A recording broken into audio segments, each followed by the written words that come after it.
আমরা ক্যান্ডিও কিন্তু এখন এই ফ্রুট কালারগুলো ব্যবহার করে বানাতে পারছি। তো স্যার আমাদেরকে আশ্বস্ত করেছে যে এটা দিয়ে আসলে বাজারজাত করা যাবে এবং বিভিন্ন মিষ্টির দোকানগুলোতে বিভিন্ন। আসসালামু আলাইকুম, আমি মোসাম্মদ জান্নাতুল ফেরদাউস, আমি একজন উদ্যোক্তা। তো আমরা তো খাবার নিয়ে কাজ করি যারা, আমরা এতদিন বিশেষ করে কালার সম্পর্কে যদি বলতে চাই যে আমরা তো কেমিক্যাল কালারটা ব্যবহার করতাম, যেটা সিল্ক কালার, ওটা আসলে ফেব্রিকের কালার।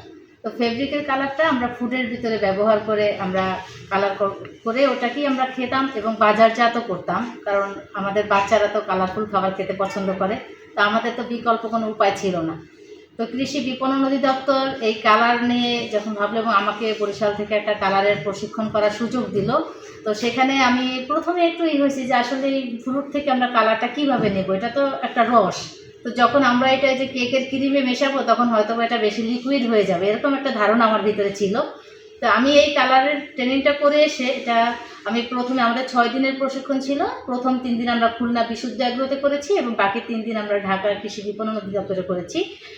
তো সেখানে আমি কালার নিয়ে প্রশিক্ষণ দিই। আমরা যে ড্রাগন থেকে এখন কালার নেওয়া শিখেছি, আমরা অপরাজিতা, তারপরে গাজর, এরপর জবা ফুল, বিটরুট, আমরা গ্রিন কালারটা পাই যেটা হলো পালং শাক এবং পুঁই শাক, এসব থেকে আমরা কালারটা পাই। তো সেই ন্যাচারাল কালারগুলো নিয়ে এখন যখন আমরা এই যে খাবারগুলো তৈরি করতে পারছি, শুধু এই পিঠা ধরনের খাবারই না, আমরা কেক, লাড্ডু এবং ক্যান্ডি, বাচ্চারা তো ক্যান্ডি খুব বেশি পছন্দ করে, আমরা ক্যান্ডিও কিন্তু এখন এই ফ্রুট কালারগুলো ব্যবহার করে বানাতে পারছি এবং বাচ্চাদেরকে একটা নিরাপদ খাদ্য আমরা দিতে পারছি।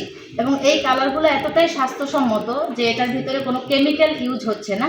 এটা প্রিজারভেটিভের জন্য আমরা এখন যেটা ব্যবহার করছি সেটা হলো চিনি। তো চিনিটা ব্যবহার করছি এবং সেটারও একটা পরিমাপ আমাদের দেয়া হয়েছে। তো আমরা এটা সংরক্ষণ করতে পারি এখন 10 থেকে 12 দিন।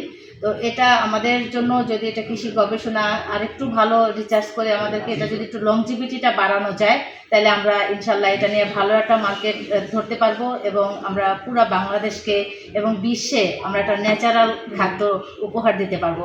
এবং স্যার আমাদেরকে আশ্বস্ত করেছে যে এইটা তো একদম ন্যাচারাল কালার, এটার মধ্যে কোনো কেমিক্যাল আছে কিনা। আমরা স্যারকে বলেছি যে না, এটার মধ্যে কোনো কেমিক্যাল নেই। তো স্যার আমাদেরকে আশ্বস্ত করেছে যে এটা দিয়ে আসলে বাজারজাত করা যাবে এবং বিভিন্ন মিষ্টির দোকানগুলোতে, বিভিন্ন ফুড নিয়ে যারা কাজ করে তাদের কাছে যদি এই কালারটা পৌঁছানো যায়, তাহলে আমাদের এটা দেশের একটা অর্থনীতিতে একটা বড় ভূমিকা রাখবে এবং স্যার আমাদেরকে সর্বোচ্চ সহযোগিতা করবে বলে আশ্বস্ত করেছে। স্যারকে অসংখ্য ধন্যবাদ এবং কৃতজ্ঞতা।